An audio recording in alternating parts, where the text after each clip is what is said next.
जय श्री हरि।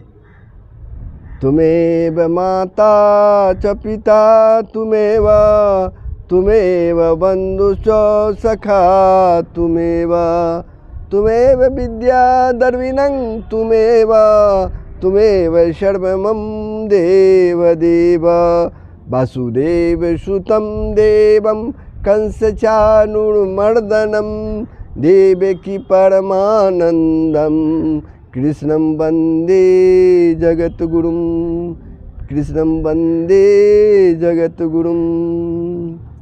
प्रभु, आप सर्वों ने श्रीमद् भगवत गीता के 6वें अध्याय का श्लोक इसके पूर्व 20 से 22 तक का श्रवण किया।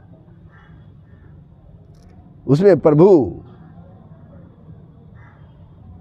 ने परमात्मा के स्वरूप में निरुद्ध हुए चित्त का उपरत होना क्या है, जिस ध्यान से परमात्मा का साक्षात्कार होता है, उस ध्यान का अभ्यास हमें कैसे करना चाहिए, ये सारी बातों की जानकारी दी है, उन्होंने बतलाया है।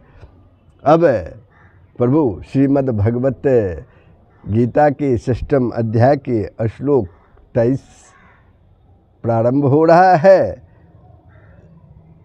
जिसमें प्रभु ने उस स्थिति का नाम बतलाते हुए उसे प्राप्त करने के लिए प्रेरणा करते हैं। श्लोक 23 प्रभु पाठ प्रारंभ हो उसके पूर्व आप लोगों से नम्र निवेदन है, यदि आपने वीडियो को सब्सक्राइब नहीं किया तो अवश्य ही कर देंगे, कमेंट करेंगे, शेयर करेंगे, लाइक करेंगे। जय श्री हरि। तो श्लोक 23 तम विद्यात दुख संयोग वियोगम योग संजितम सह निश्चयन योक्तव्यः योगः अनिर्वीण चेतसः। जो दुख स्वरूप संसार के संयोग से रहित है तथा जिसका नाम योग है, उसको जानना चाहिए। वह योग न उकताए हुए अर्थात धैर्य और उत्साहयुक्त चित्त से निश्चय पूर्वक करना कर्तव्य है। इस श्लोक का यही अर्थ है। अब यहाँ प्रश्न उठता है, दुख रूप संसार के संयोग से रहित स्थिति क्या है? क्या उस स्थिति को प्राप्त योगी सदा ध्यानावस्था में ही स्थित रहता है? उसके शरीर, इंद्रिय और अंतःकरण द्वारा संसार का कार्य नहीं होता क्या? प्रभु कहते हैं, दुख रूप संसार से सदा के लिए संबंध विच्छेद हो जाना ही उसके संयोग से रहित हो जाना है। उस स्थिति में योगी के शरीर, इंद्रिय और मन द्वारा चलना फिरना, देखना, सुनना या मनन और निश्चय करना आदि कार्य होते नहीं हो, ऐसी बात नहीं है। सारे कार्य होते हैं। उसके शरीर, इंद्रिय, मन और बुद्धि सभी से प्रारब्धानुसार समस्त कर्म होते हैं, परंतु उसके ज्ञान में एकमात्र परमात्मा के सिवा अन्य कुछ भी नहीं रह जाने के कारण उसका उन कर्मों से वस्तुतः कुछ भी संबंध नहीं रहता। उसकी यह स्थिति ध्यान काल में और व्युत्थान काल में सदा एक सी ही रहती है। अब अगला प्रश्न जो है, यहाँ निश्चय पूर्वक योग साधन करना कर्तव्य है, इस कथन का क्या भाव है? निश्चय पूर्वक योग साधन करना कर्तव्य है, इस कथन का क्या भाव है जो इस श्लोक में आया है? निश्चय यहाँ विश्वास और श्रद्धा का वाचक है। निश्चय यहाँ विश्वास और श्रद्धा का वाचक है।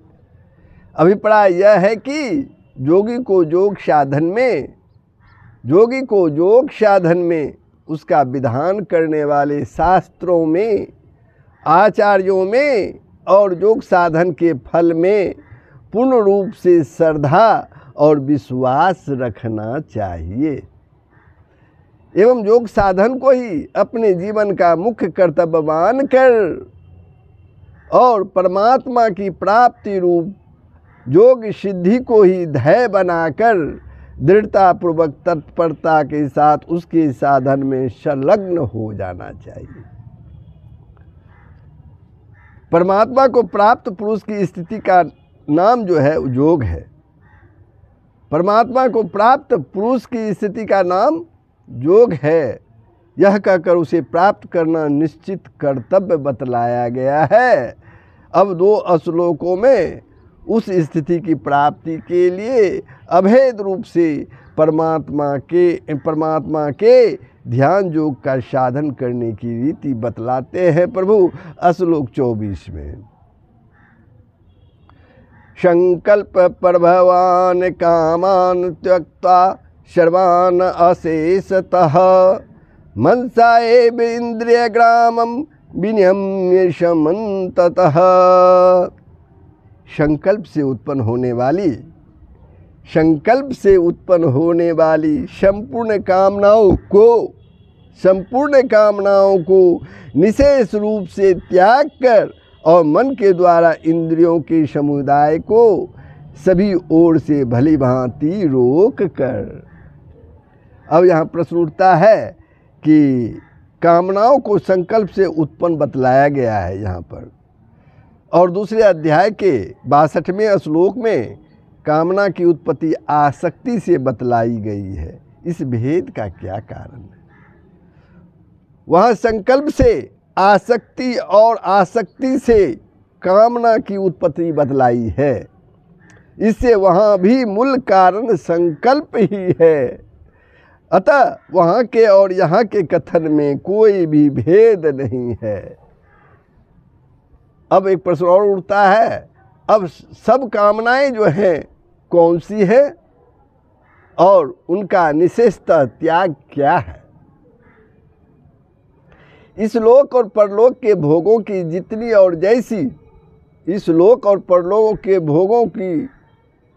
और जैसी तीव्र मध्य या मंद कामनाएं हैं, यहाँ सर्वान कामान वाक उन सभी का बोधक है।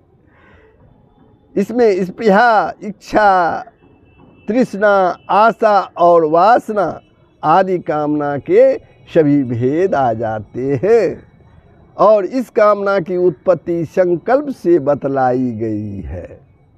इसलिए आसक्ति भी उसी के अंतर्गत आ जाती है। संपूर्ण कामनाओं के निशेष रूप से त्याग का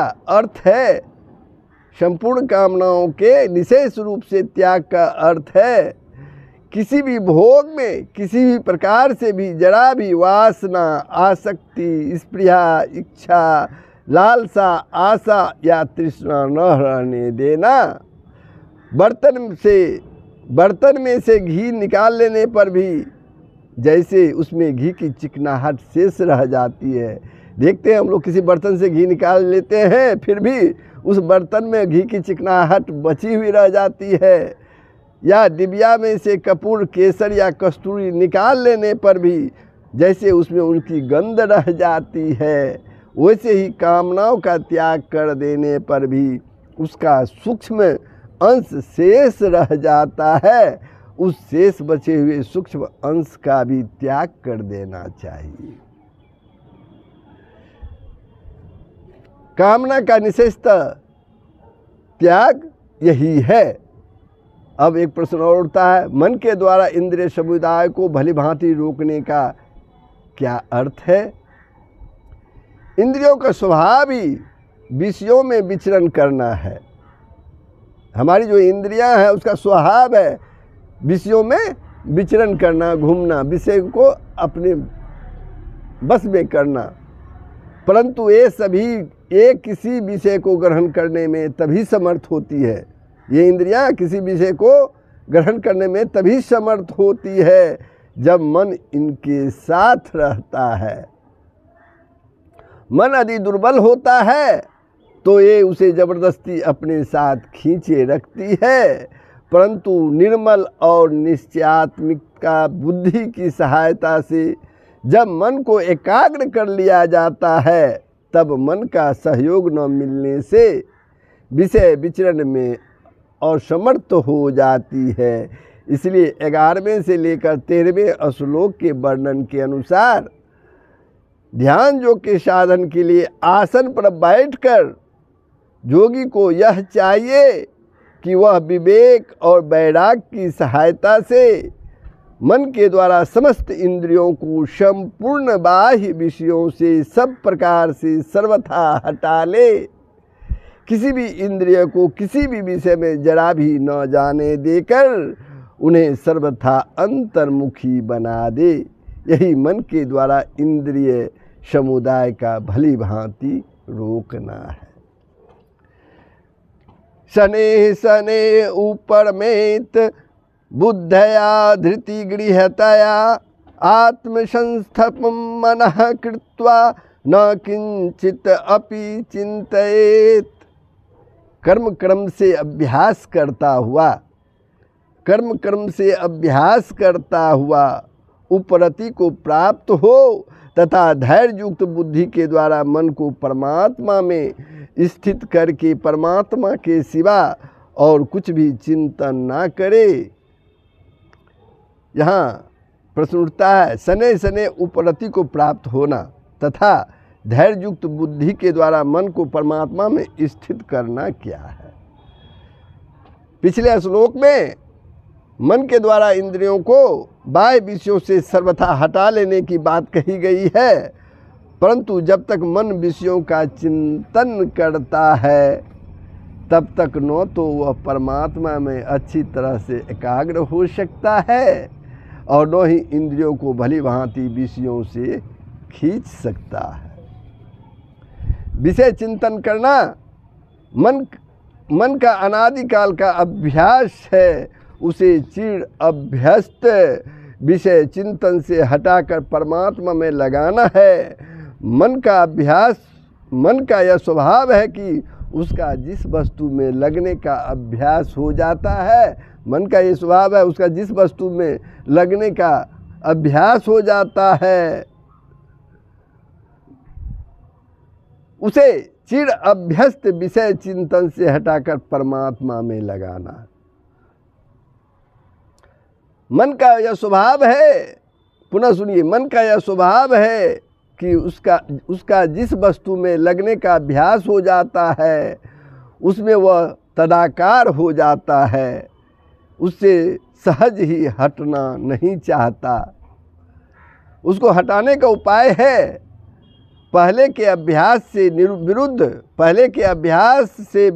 नया तीव्र अभ्यास करना और कभी न उबने वाली लक्ष्य के निश्चय पर दृढ़ता से डटी रहने वाली धीरज भरी बुद्धि के द्वारा उसे फुसलाकर, डांटकर, रोककर और समझाकर नए अभ्यास में लगाना।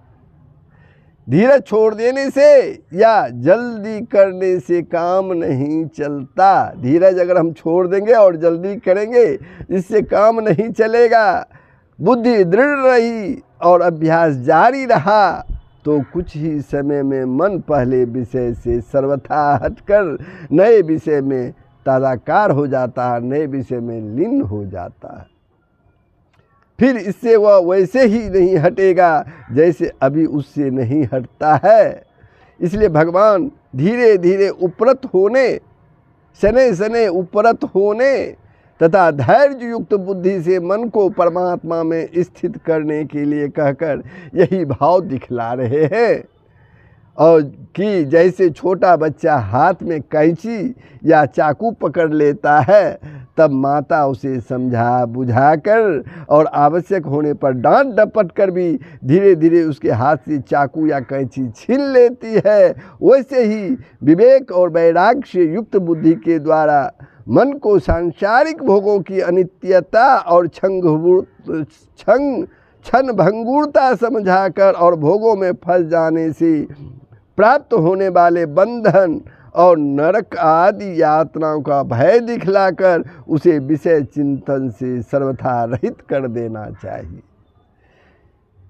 यही शनै शनै उपरति को प्राप्त होना है। जब तक मन विषय चिंतन का सर्वथा त्याग न कर दे, जब तक मन विषय चिंतन का सर्वथा त्याग न कर दे, सदा के लिए त्याग न कर दे, तब तक साधक को चाहिए कि प्रतिदिन आसन पर बैठकर पहले इंद्रियों को बाह्य विषयों से रोके, पीछे बुद्धि के द्वारा धीरे धीरे मन को विषय चिंतन से रहित करने की चेष्टा करे, प्रयास करे, और इसी के साथ साथ धैर्यवती बुद्धि के द्वारा उसे परमात्मा में स्थित करता रहे। परमात्मा के तत्व और रहस्य को न जानने के कारण जिस बुद्धि में स्वाभाविक ही आसक्ति, संशय और भ्रम रहते हैं, वह बुद्धि न स्थिर होती है और न धैर्यवती ही होती है, और ऐसी बुद्धि अपना प्रभाव डालकर मन को परमात्मा के ध्यान में स्थिर भी नहीं कर सकती। किंतु सत्संग द्वारा परमात्मा के तत्व और रहस्य को समझकर जब बुद्धि स्थिर हो जाती है, तब वह दृश्य वर्ग को विषय न करके परमात्मा में ही रमन करती है। उस समय उसकी दृष्टि में एक परमात्मा के सिवा कुछ भी नहीं रह जाता, एक परमात्मा के सिवा कुछ भी नहीं रह जाता। तब वह मन को भली भांति विषयों से हटाकर उसे परमात्मा के चिंतन में नियुक्त कर करके क्रमशः उसे तदाकार कर देती है। यही धैर्य युक्त बुद्धि के द्वारा मन का परमात्मा में स्थित कर देना है। अब एक और प्रश्न उठता है, परमात्मा के सिवा और कुछ भी चिंतन न करे, परमात्मा के सिवा और कुछ भी चिंतन न करे, इसका क्या भाव है? प्रभु कहते हैं, मन जब तक परमात्मा में निरुद्ध होकर सर्वथा तद्रूप नहीं होता, अर्थात जब तक परमात्मा की प्राप्ति नहीं हो जाती, तब तक मन का ध्येय वस्तुओं में यानी परमात्मा में ही निरंतर लगे रहना निश्चित नहीं है। इसलिए तीव्र अभ्यास की आवश्यकता होती है। अतः भगवान का यहाँ यह भाव प्रतीत होता है कि साधक जब ध्यान करने बैठे और अभ्यास के द्वारा जब उसका मन परमात्मा में स्थिर हो जाए, तब फिर ऐसा सावधान रहे कि जिससे मन एक क्षण के लिए भी परमात्मा से हटकर दूसरे विषय में नहीं जा सके, दूसरे विषयों में नहीं जा सके। साधक की यह सजगता अभ्यास की दृढ़ता में बड़ी सहायक होती है, अभ्यास की दृढ़ता में बड़ी सहायक होती है। प्रतिदिन ध्यान करते करते जो जो अभ्यास बढ़े, त्यों ही त्यों मन को और भी सावधानी के साथ कहीं न जाने देकर विशेष रूप से विशेष काल तक परमात्मा में स्थिर रखे मन को। अब एक प्रश्न और है, ध्यान के समय मन को परमात्मा के स्वरूप में कैसे लगाना चाहिए? ध्यान के समय मन को परमात्मा के स्वरूप में कैसे लगाना चाहिए? ध्यानपूर्वक आप लोग सुनिए। हम ध्यान करते हैं तो उसके स्वरूप में हम मन को कैसे लगाएं? तो प्रभु कहते हैं, पहले बतलाए हुए प्रकार से अभ्यास करता हुआ साधक एकांत में बैठकर ध्यान के समय मन को सर्वथा निर्विषय करके, मन में कोई विषय नहीं रहना चाहिए, निर्विषय करके एकमात्र परमात्मा के स्वरूप में लगाने की चेष्टा करे, प्रयास करे। मन में जिस किसी वस्तु की प्रतीति हो उसको कल्पना मात्र जानकर तुरंत ही त्याग दे। इस प्रकार चित्त में स्फुरित वस्तु मात्र का त्याग करके क्रमशः शरीर, इंद्रिय, मन और बुद्धि की सत्ता का भी त्याग कर दे। सबका भाव करते करते जब सभी दृश्य पदार्थ चित्त से निकल जाएंगे, तब उस सब के अभाव का निश्चय करने वाली एकमात्र वृत्ति ही रह जाएगी।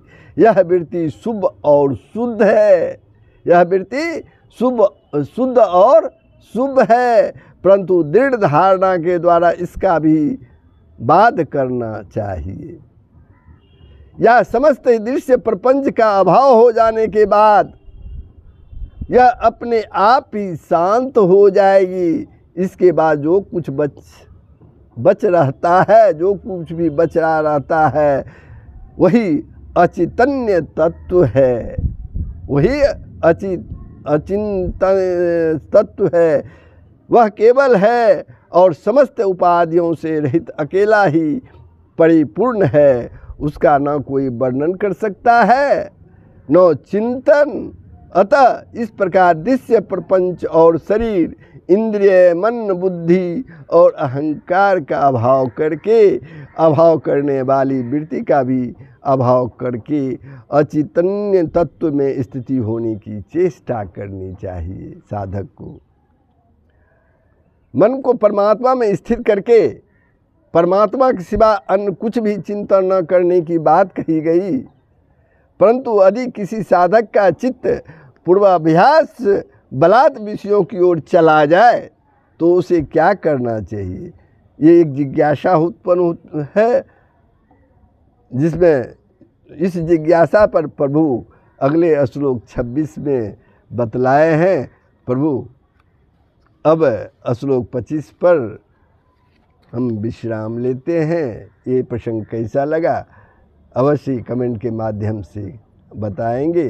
जय श्री हरि, सबका कल्याण होगा, पूरे विश्व का कल्याण होगा। जय श्री हरि, जय श्री कृष्ण।